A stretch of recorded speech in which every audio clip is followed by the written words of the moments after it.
hukumallah.org. Lampiran 5E, transportasi pada hari Sabat. Dalam artikel sebelumnya, kita membahas makanan pada hari Sabat. Bagaimana persiapan, perencanaan, dan aturan kebutuhan dapat mengubah potensi sumber stres menjadi waktu damai. Sekarang kita beralih ke area lain dalam kehidupan modern, di mana prinsip-prinsip yang sama sangat dibutuhkan. Transportasi. Di dunia saat ini, mobil, bus, pesawat, dan aplikasi berbagi tumpangan membuat perjalanan menjadi mudah dan praktis. Namun perintah keempat memanggil kita untuk berhenti, merencanakan, dan berhenti dari pekerjaan biasa.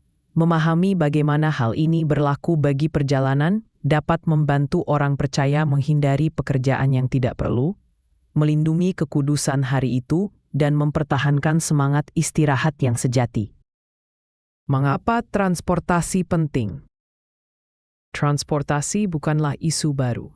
Di zaman kuno, perjalanan terikat dengan pekerjaan, mengangkut barang, merawat hewan, atau pergi ke pasar. Yudaisme Rabbinis mengembangkan aturan rinci tentang jarak perjalanan pada hari Sabat. Itulah sebabnya banyak orang Yahudi taat secara historis tinggal dekat dengan sinagoga agar bisa berjalan kaki ke kebaktian. Saat ini, orang Kristen menghadapi pertanyaan serupa tentang bepergian ke gereja pada hari Sabat, mengunjungi keluarga, menghadiri studi Alkitab, atau melakukan tindakan belas kasihan, seperti kunjungan ke rumah sakit atau penjara. Artikel ini akan membantu Anda memahami bagaimana prinsip Alkitabiah tentang persiapan dan kebutuhan berlaku untuk perjalanan, sehingga Anda dapat mengambil keputusan yang bijaksana dan penuh iman tentang kapan dan bagaimana melakukan perjalanan pada hari Sabat.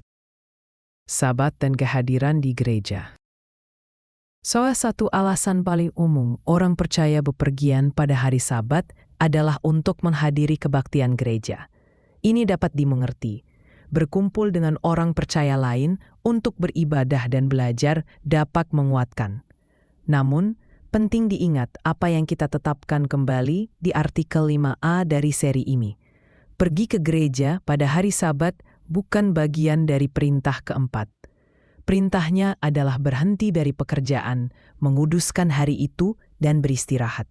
Tidak ada teks yang mengatakan kamu harus pergi ke kebaktian atau kamu harus bepergian ke tempat ibadah tertentu pada hari Sabat.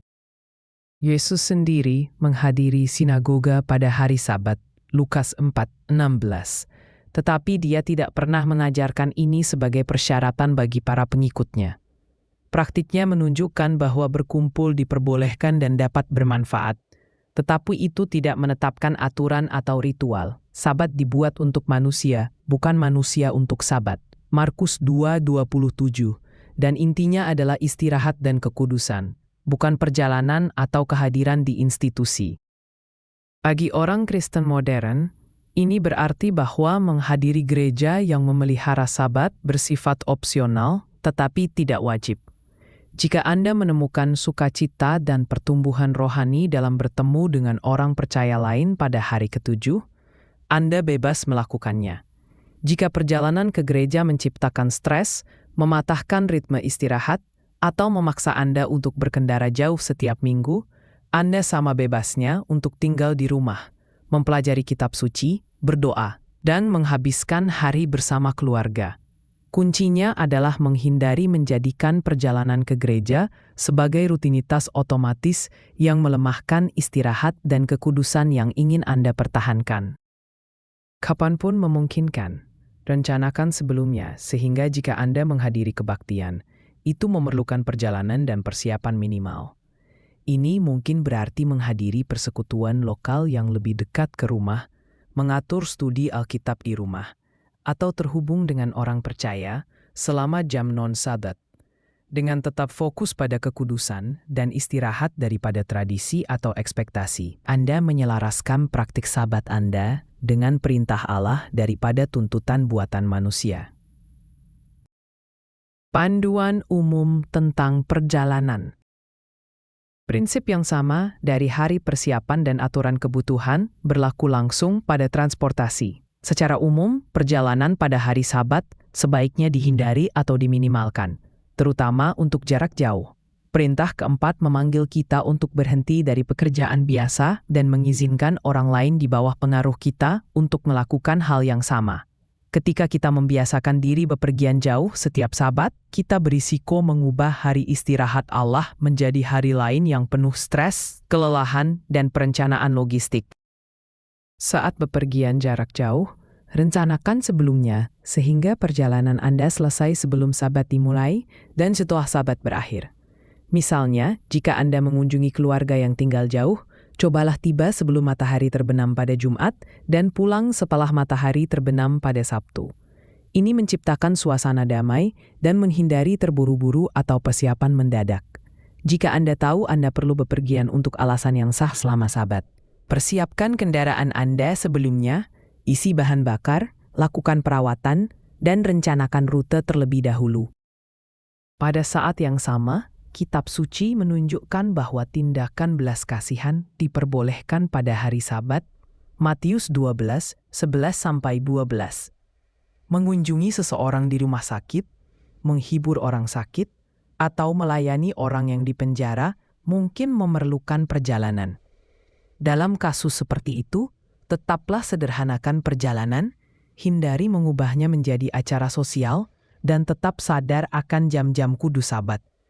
Dengan memperlakukan perjalanan sebagai pengecualian, bukan kebiasaan, Anda menjaga kekudusan dan ketenangan Sabat. Kendaraan pribadi vs transportasi umum.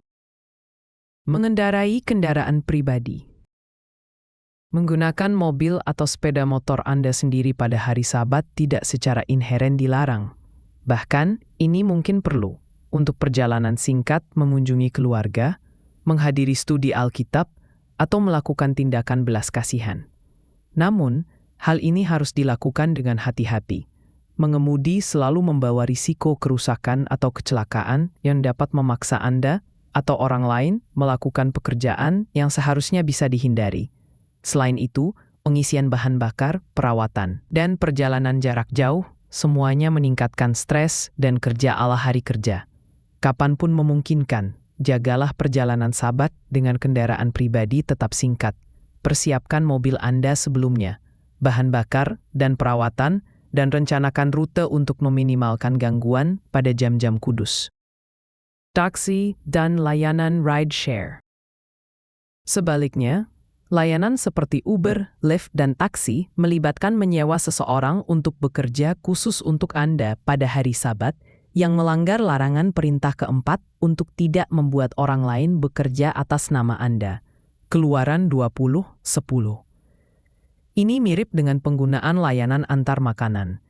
Bahkan jika tampaknya hanya sedikit atau sesekali, hal itu melemahkan maksud Sabat dan mengirimkan sinyal campuran tentang keyakinan Anda. Pola Alkitabiah yang konsisten adalah merencanakan sebelumnya, sehingga Anda tidak perlu menyuruh orang lain bekerja untuk Anda selama jam-jam kudus. Transportasi umum.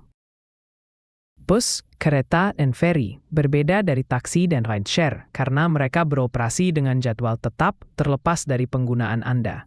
Menggunakan transportasi umum pada hari Sabat oleh karena itu mungkin diperbolehkan, terutama jika itu memungkinkan Anda menghadiri pertemuan orang percaya atau melakukan tindakan belas kasihan tanpa mengemudi. Kapanpun memungkinkan, belilah tiket atau kartu perjalanan sebelumnya untuk menghindari menangani uang pada hari Sabat. Sederhanakan perjalanan, hindari pemberhentian yang tidak perlu, dan pertahankan sikap hormat saat bepergian untuk menjaga kekudusan hari itu.